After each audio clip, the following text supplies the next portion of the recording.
Le seul fabricant français de machines de munitions passe sous contrôle émirati. Le fabricant français de machines de munitions, Manhurin, qui était en redressement judiciaire depuis le 13 juin, a été repris par un groupe industriel émirati.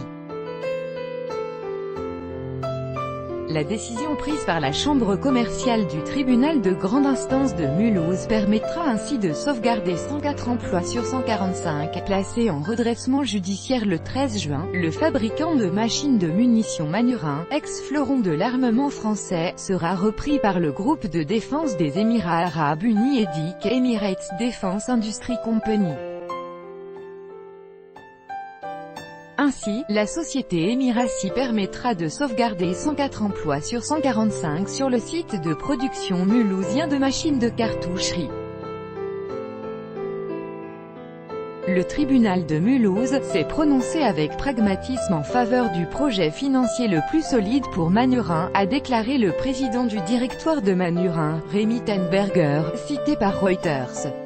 EDIC n'aura pas à passer son temps à tenter d'obtenir des crédits auprès des banques. Il est à noter que le groupe slovaque Delta Defense, la PME française Odyssey Technologies et le producteur d'armes belge New La Chaussée étaient aussi dans les rangs devant la chambre commerciale du tribunal de grande instance de Mulhouse. Le ministre de l'Économie et des Finances, Bruno Le Maire, s'est félicité de cette décision du tribunal qui permet de maintenir plus de 100 emplois industriels et de pérenniser un savoir-faire industriel exceptionnel. Il a ajouté vouloir souhaiter la bienvenue en France au groupe EDIC, qui développe ainsi son partenariat avec l'industrie de défense française.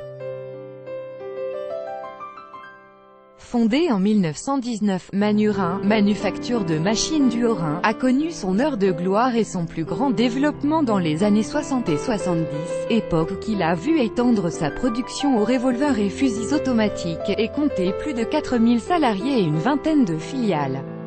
Seul fabricant français de machines de munitions, Manhurin était en redressement judiciaire depuis le 13 juin après avoir été placé pendant un an en procédure de sauvegarde.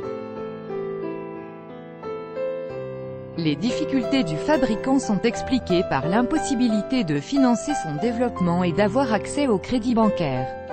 En conséquence, le chiffre d'affaires a chuté à 12,1 millions d'euros en 2017, soit moins de la moitié de 2016, alors que son carnet de commandes s'établit à 100 millions d'euros.